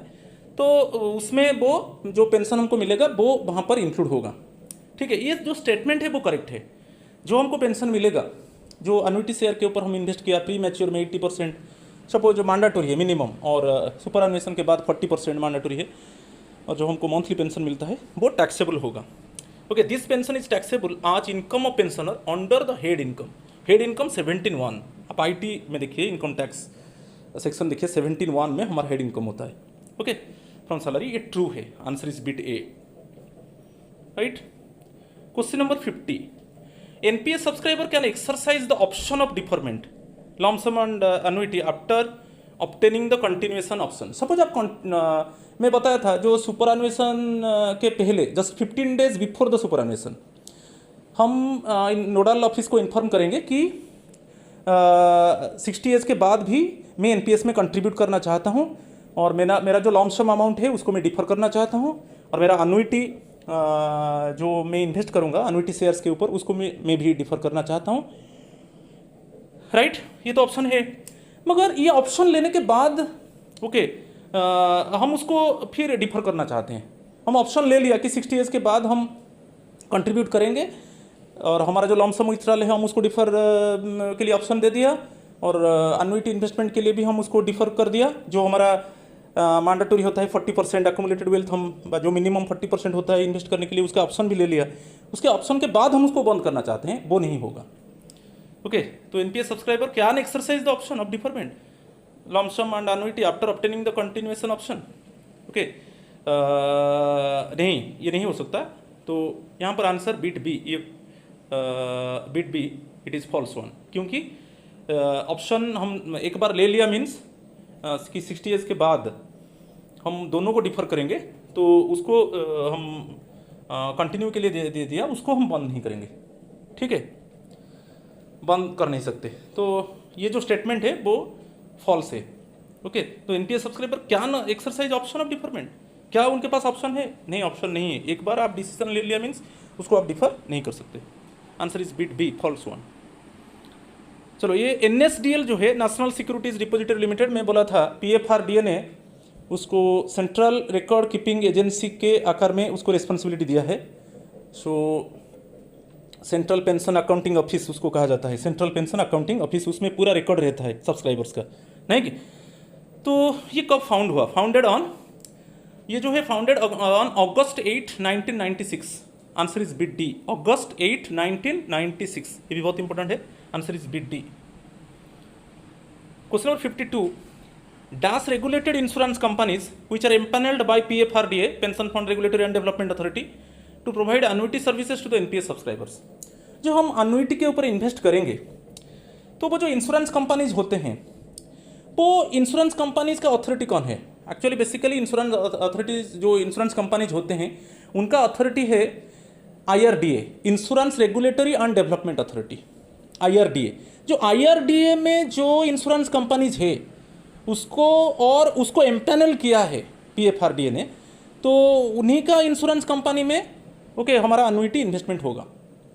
प्री मैच्योर एग्जिट में मैंडेटरी 80% और सुपर एनुएशन में मैंडेटरी 40%। ठीक है, तो ये है insurance regulatory and development authority, answer bit A. उसके अंडर में जो भी इंश्योरेंस कंपनीज होते हैं IRDA के अंडर और उसको एम्पैनल किया है PFRDA, तो उनका अन्युटी शेयर के ऊपर हम इन्वेस्ट करेंगे। कुछ गवर्नमेंट सिक्योरिटीज होता है, कुछ गवर्नमेंट बॉन्ड होता है, कुछ इक्विटी शेयर होता है, उसके ऊपर हम इन्वेस्ट करेंगे। और हमको मंथली पेंशन मिलेगा। उनको अन्युटी सर्विस प्रोवाइडर बुलाते हैं, ASP, अन्युटी सर्विस प्रोवाइडर कहा जाता है। जो जिस इंश्योरेंस कंपनी का अन्युटी शेयर के ऊपर हम इन्वेस्ट किया ना, उसको ASP कहा जाता है, it means annuity service provider. चलो, question number 53, if the death of the subscriber occurs before such due date of purchase of an annuity after the deferment, the annuity shall mandatorily be purchase by the spouse. हाँ, suppose आप defer option दे चुके हो अन्युटी को, आप option है retirement के बाद मैक्सिमम 3 इयर्स तक आप जो अन्युटी इन्वेस्टमेंट को आप डिफर कर सकते हो, तो ऑप्शन दे दिया है आप, मगर आपका डेथ हो गया। तो डेथ होने के बाद तो बेसिकली आपका स्पाउस है, जो नॉमिनी है, उसके लिए मैंडेटरी है, वो इट मीन्स अन्युटी शेयर के ऊपर इन्वेस्ट करेगा। आप डिफरमेंट कर दिया, रिटायरमेंट के बाद आप डिफर कर दिया, हम डिफर कर सकते हैं कितना, 3 इयर्स तक, मैक्सिमम 3 इयर्स तक हम डिफर कर सकते हैं, मगर ऑप्शन दे दिया, मगर उसके पहले डेथ हो गया। तो इसमें the annuity shall mandatorily be purchase by the spouse. तो स्पाउस डिसाइड करेगा कि किस इंश्योरेंस कंपनी जो IRDA के अंडर है और उसको एम्पैनल किया है PFRDA, तो कि किस इंश्योरेंस कंपनी का शेयर के ऊपर वो इन्वेस्ट करेगा, वो स्पाउस डिसाइड करेगा। और वो मैंडेटरी है, वो स्पाउस ही वो अन्युटी शेयर को परचेज करेगा मंथली पेंशन के लिए। चलो, ये स्टेटमेंट है correct one, answer is bit B, right. Question number 54, on what basis is the annuity payment made by the annuity service provider to a government sector subscribers. यदि हम अन्युटी share के ऊपर invest किया तो हमको जो पेंशन मिलेगा वो कैसे मिलेगा? मंथली मिलेगा, ना क्वार्टरली, ना हाफ ईयरली, ना ईयरली, वो मंथली पेंशन मिलेगा। ठीक है, तो आंसर है monthly basis. On what basis is the annuity payment made by the annuity service provider to the government sector subscribers, monthly basis, answer is bit D.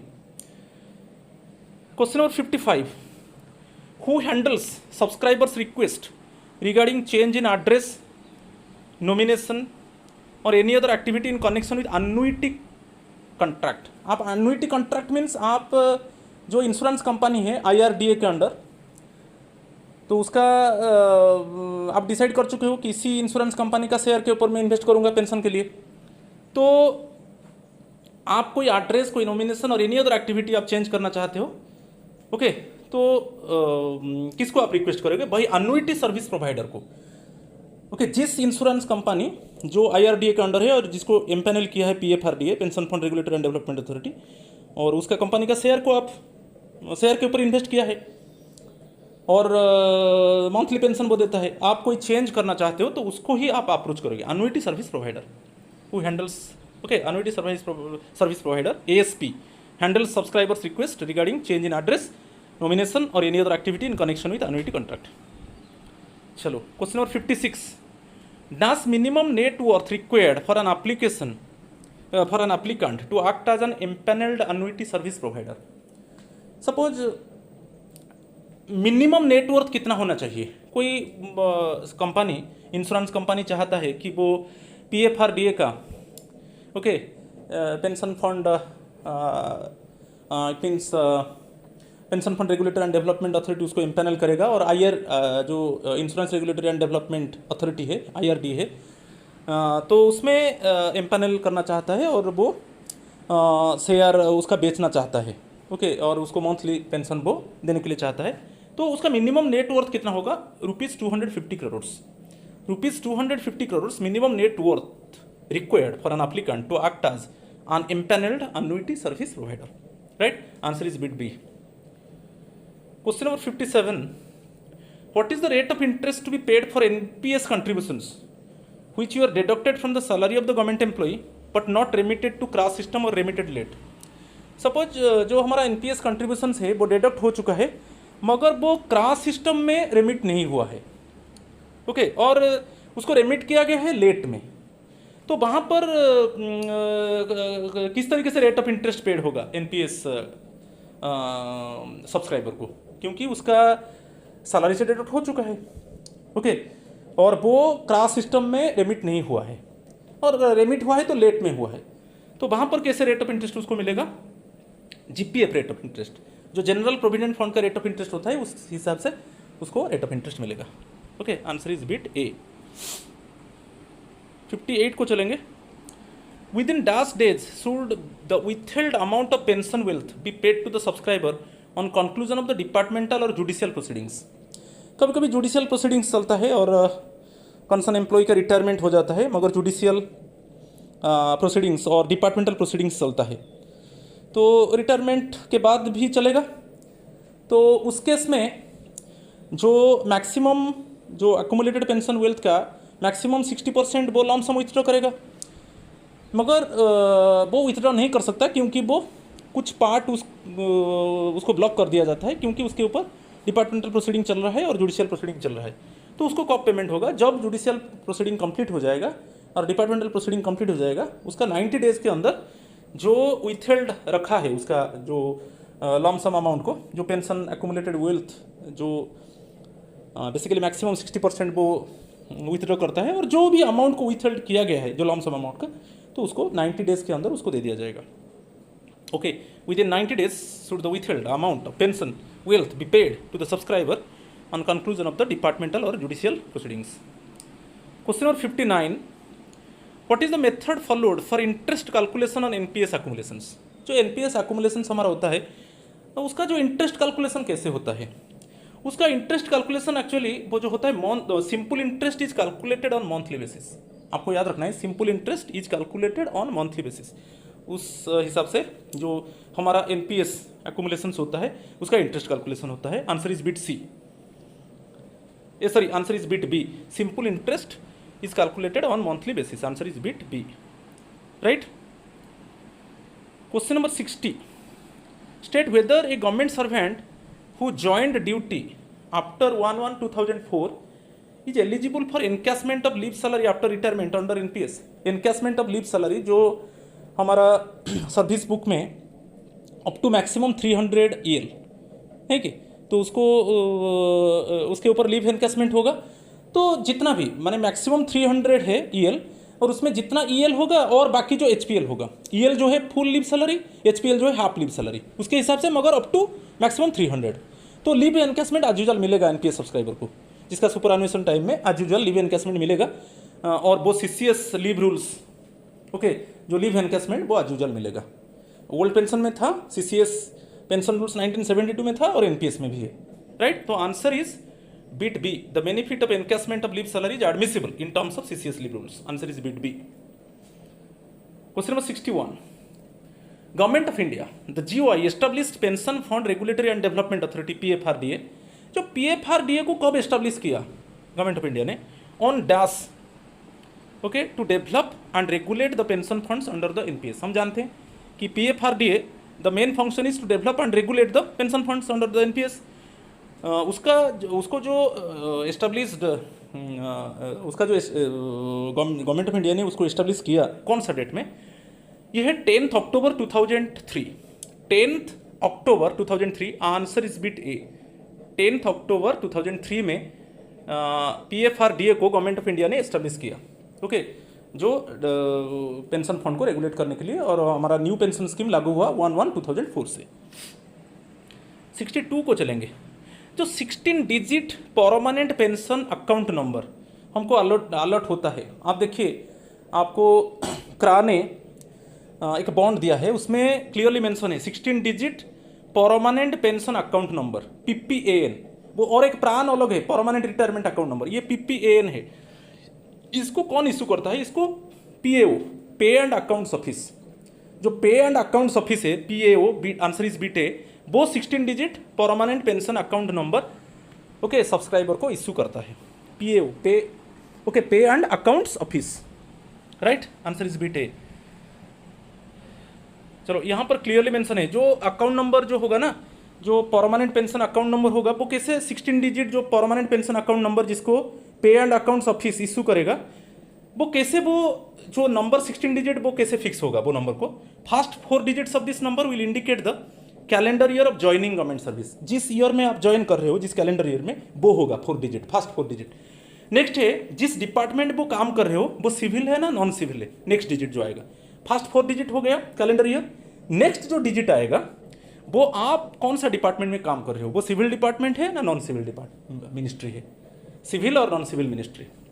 Next 6 digit जो होगा वो PAO, pay and accounts office जो है, उसको एक 6 digit code मिलता है, क्रा ने उसको एक 6 डिजिट कोड देता है, आप देख लीजिए आपका बॉन्ड में, ओके, उसमें क्लियरली मेंशन है 6 डिजिट कोड आ जाएगा, किसका? PAO का, पे एंड अकाउंट्स ऑफिस का 6 डिजिट कोड आ जाएगा, ठीक है।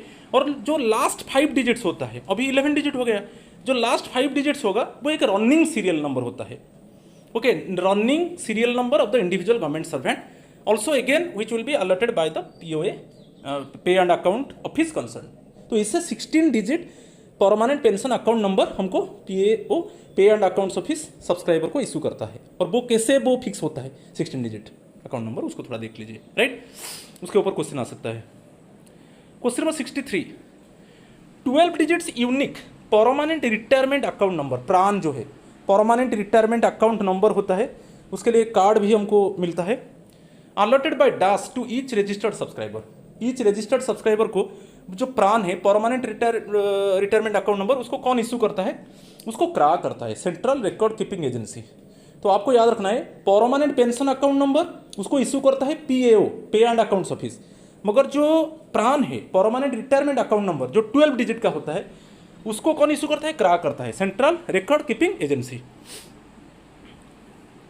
Question number 64, dash will prepare annual account statements for each employ at the end of each financial year. जो एनुअल अकाउंट स्टेटमेंट कौन प्रिपेयर करता है at the end of each financial year? Central pension accounting officer, CPAO, okay, answer is bit B, central pension accounting officer, okay, will prepare annual account statements for each employ at the end of each financial year, okay. चलो 65 question को चलेंगे। What action is to be taken by the DDO if an official is transferred from one accounting circle to another accounting circle with regard to his NPS pension fund? Suppose आपका transfer हो गया, okay, आपका transfer हो गया suppose एक place से और एक प्लेस को, तो उस समय जब आपका ट्रांसफर होता है तो लास्ट पे सर्टिफिकेट आप लेते हो, LPC लेते हो ना, उसमें क्लियरली मेंशन होता है, जो LPC आप लेते हो उसमें एक्चुअली जो DDO है, ड्राइंग एंड डिस्पर्सिंग ऑफिसर, वो मेंशन करते हैं कि कब तक आपका जो कंट्रीब्यूशंस है आपका इट मीन्स डिडक्ट हुआ है, ओके, जो आपका कंट्रीब्यूशंस डिडक्ट हुआ है और गवर्नमेंट भी उसका कंट्रीब्यूशंस भी शेयर किया है, तो क्लियरली मेंशन होगा कौन सा मंथ तक वो दिया गया है, ठीक है, वो LPC में क्लियरली मेंशन होगा। तो ये जो आंसर है बिट सी है, DDO should, drawing and disbursing officer should indicate in LPC last पे सर्टिफिकेट जो आपको मिलता है, उसमें क्लियरली में लास्ट पे सर्टिफिकेट में मेंशन होता है। जब आपका ट्रांसफर होता है LPC लेकर जाइए, क्योंकि LPC में क्लियरली मेंशन होगा आपका कितना EL है, कि आपका कितना सपोज आप CL है, ओके, आपका बेसिक पे अभी क्या है, समझ में आ रहा है कि नहीं, ये सब मेंशन होगा LPC में, और उसी में DDO मेंशन करेगा जो आपका unique account number, the month up to which government servants contribution and governments contribution have been transferred to the pension fund, तो ये सब मेंशन होगा LPC में, right, answer is bit C. चलो 66, dash % of deduction of GPF for government servants joining after 1/1/2004।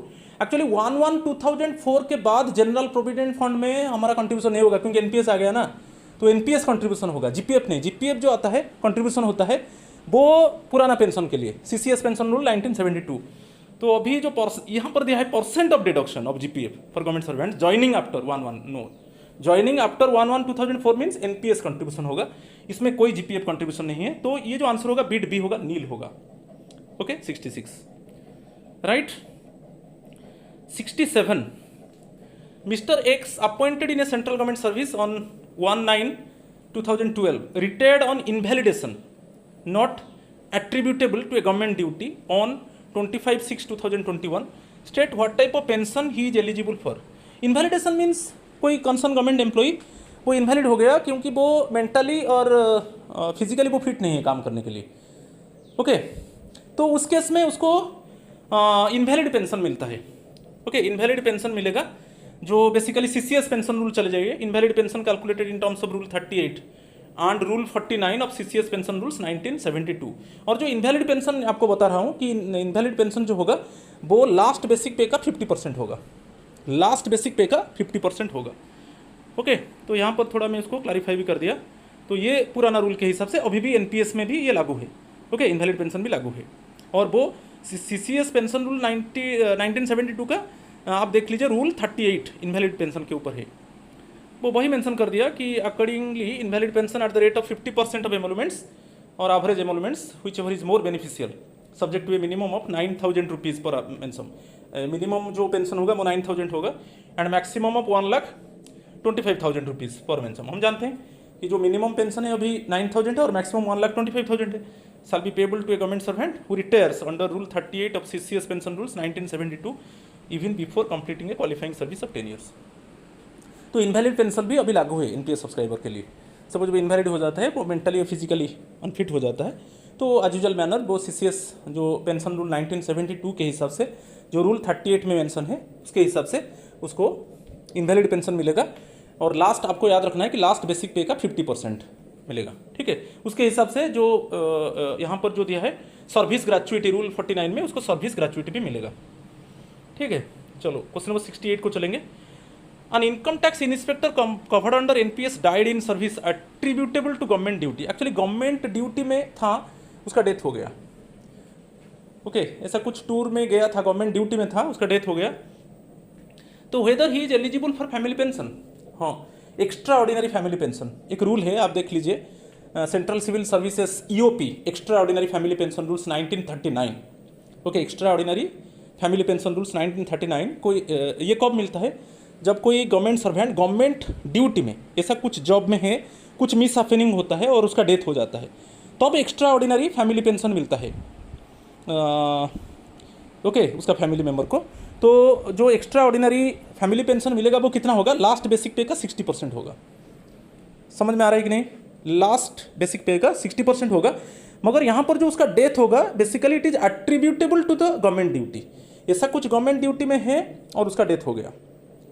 Okay, जैसा कुछ engineers वो machine facing के साथ काम कर रहे हैं और उनका डेथ हो गया। बेसिकली वो गवर्नमेंट जॉब में है और कुछ मशीन फेसिंग में काम कर रहे हैं और उनका डेथ हो गया, तो वो गवर्नमेंट ड्यूटी में उनको डिक्लेयर किया जाता है डेथ हुआ, क्योंकि गवर्नमेंट ड्यूटी का कोई काम कर रहे थे, डेथ हुआ, तो उस केस में एक्स्ट्रा ऑर्डिनरी फैमिली पेंशन मिलेगा फैमिली को। ये भी एनपीएस में लागू है, जैसे वो पुराना पेंशन में था अभी भी इसमें लागू है, क्योंकि अभी फैमिली पेंशन लागू है। ओके, एनपीएस में ओके, उसको भी गवर्नमेंट प्रोविज़न दिया है। जैसे enhanced family pension first 10 years तक मिलता है फैमिली जैसे फैमिली मेम्बर को, और first 10 years enhanced family pension. Enhanced means वो लास्ट बेसिक पे का 50% मिलेगा, और उसके बाद 10 ईयर्स के बाद आज यूजुअल नॉर्मल फैमिली पेंशन होता है 30% ऑफ लास्ट बेसिक पे। ठीक है, समझ में आ रहा है? तो यहाँ पर भी extra ordinary family pension computed in terms of CCS EOP extra ordinary pension rules is admissible. Okay, ये इसको थोड़ा मैं क्लैरिफाई कर दिया। अभी देख लीजिए, जो नॉन सपोज कोई नॉन पेंशनेबल डिपार्टमेंट में काम कर रहा था, वहाँ पर पेंशन नहीं था। ओके, वहाँ पर उसको for category B and C employees, category A employee के लिए एज यूजुअल जो रूल है वहाँ पर ईओपी रूल्स लागू नहीं होगा। एज यूजुअल डेथ हो जाता है तो उसको जैसे पेंशन मिलता है 50% ऑफ लास्ट बेसिक पे मिलेगा, जो कैटेगरी ए एम्प्लॉय के लिए। कैटेगरी बी एंड सी के लिए एक्स्ट्रा ऑर्डिनरी फैमिली पेंशन मिलेगा। ये ऐसे दिया है, for category B and C employee where the deceased government servant was not holding a pensionable post, तब 11,700 पर मंथ मिनिमम वन, जो लास्ट बेसिक पे का 40% मिलेगा। तो ये तो एनपीएस में लागू नहीं है, वो पुराना पेंशन के लिए थोड़ा याद रखना है। मगर for category B and C employee where the deceased government servant is holding a pensionable post, यहाँ पर तो मिनिमम पेंशन रुपीज़ 18,000 है और लास्ट बेसिक पे का 60% में अभी बताया था, ये भी लागू है एनपीएस में। ठीक है, कोई ऐसा कुछ गवर्नमेंट ड्यूटी में है, कुछ मिसहैपनिंग हो गया और कंसर्न एम्प्लॉय का डेथ हो गया, वहाँ पर जो फैमिली को जो पेंशन मिलेगा वो एक्स्ट्रा ऑर्डिनरी फैमिली पेंशन मिलेगा और वो 60% ऑफ लास्ट बेसिक पे। मगर जो पेंशन में आप चलिए, जो पुराना पेंशन के हिसाब से जब नॉन पेंशनेबल डिपार्टमेंट है वहाँ पर जो होगा वो लास्ट बेसिक पे का 40% मिलेगा और जो पेंशन होगा वो 11,700 होगा, ओके, पर मंथ। जो मिनिमम 11,700 होगा, पेंशनेबल पोस्ट में 18,000 होगा। तो आप सेकंड को कंसीडर कीजिए बेसिकली एनपीएस में। Cases covered under the category A employee would continue to be covered under the normal existing provision of CCS pension rules. उनको नॉर्मल CCS पेंशन रूल में जैसे पेंशन मिलता है जो बेसिक पे का लास्ट बेसिक पे का 50% एज यूजुअल फैमिली पेंशन मिलेगा।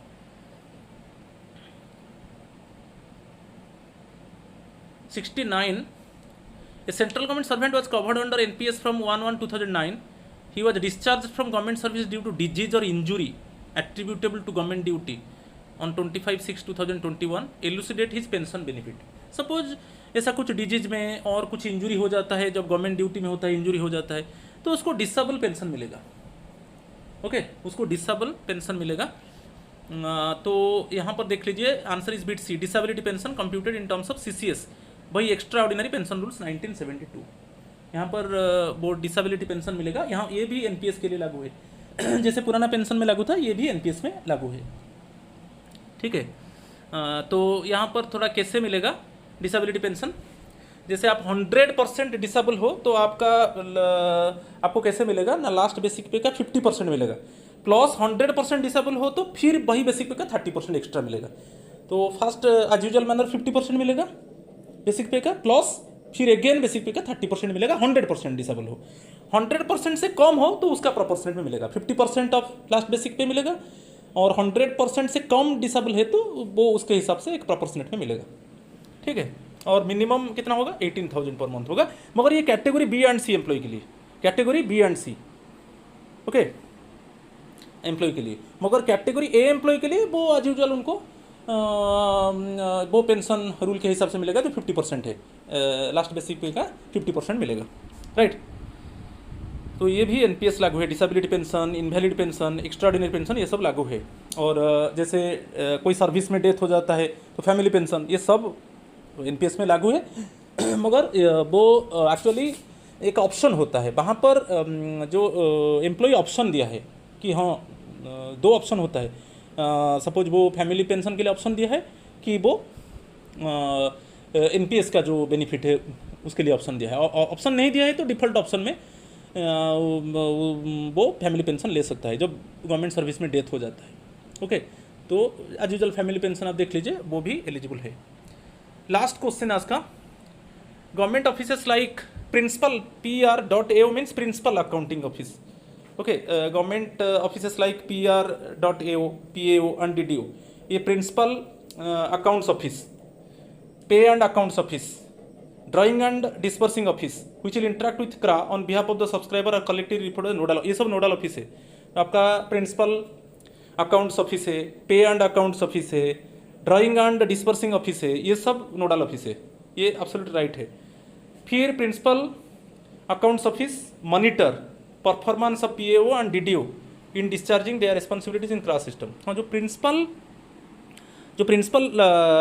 अकाउंट्स ऑफिस होता है वो एक्चुअली जो पे एंड अकाउंट्स ऑफिस और जो ड्राइंग एंड डिस्पर्सिंग ऑफिस, उनको क्या है, उनका परफॉर्मेंस को मॉनिटर करता है, ओके, उनका परफॉर्मेंस को मॉनिटर करते हैं। दोनों स्टेटमेंट करेक्ट है, तो both the statements are correct one, answer is bit A, okay. और कुछ फॉर्म के ऊपर मैं बता देता हूँ, ये लास्ट है क्योंकि 70 क्वेश्चन का माराथन था, क्वेश्चंस बहुत बढ़िया क्वेश्चन है, आप उसको पेशेंस से देख लीजिए। अभी देखिए, जो N1 फॉर्म है, जब एनपीएस लागू होगा, जो N1 फॉर्म होगा, जो प्रिंसिपल अकाउंट्स ऑफिस है वो N1 फॉर्म को फिलअप करेगा और उसको रजिस्ट्रेशन के लिए CRA को भेजेगा, और CRA वहाँ पर उसको एक कोड देगा, ठीक है। जो N2 फॉर्म है वो पे and accounts office, pay and account office वो N2 फॉर्म को फिलअप करेगा और वो CRA को भेजेगा उसका रजिस्ट्रेशन के लिए, और उसको एक 6 डिजिट का कोड मिलेगा। जो N3 फॉर्म है वो DDO है, जो ड्राइंग एंड डिस्पर्सिंग ऑफिसर है, हेड ऑफ द ऑफिस है, वो N3 फॉर्म को फिलअप करेगा और वो PAO को भेजेगा, पे एंड अकाउंट्स ऑफिस को भेजेगा वो एप्लीकेशन, और पे एंड अकाउंट्स ऑफिस उसको क्राक को भेजेगा और वहाँ पर जो DDO का रजिस्ट्रेशन होगा। हो गया क्लियर? जो फॉर्म S1 जो सब्सक्राइबर्स के लिए है, ओके, जो सब्सक्राइबर्स है NPS सब्सक्राइबर, उनको फॉर्म S1 मिलेगा, उसमें पूरा डिटेल्स वो देंगे, ठीक है। और जो फॉर्म S2 होगा, सपोज आप कुछ चेंज करना चाहते हो, कुछ एड्रेस, कुछ नॉमिनेशन, कुछ चेंज करना चाहते हो, तो आप फॉर्म 2 में फिलअप करके उसको आप DDO को देना है, और DDO फिर वो PAO को देगा, पे एंड अकाउंट्स ऑफिस को, वो क्राक को भेजेगा, ठीक है। तो ये थोड़ा आपको याद रखना है। तो आज तो ये मैराथन क्वेश्चंस था, तो आप थोड़ा देख लीजिए please my friends. If you have not subscribe my channel, please subscribe me so that you can get notification for my upcoming videos. तो आगे मैं supplementary rule and fundamental rule के ऊपर एक MCQ लाऊंगा, राइट। Thank you.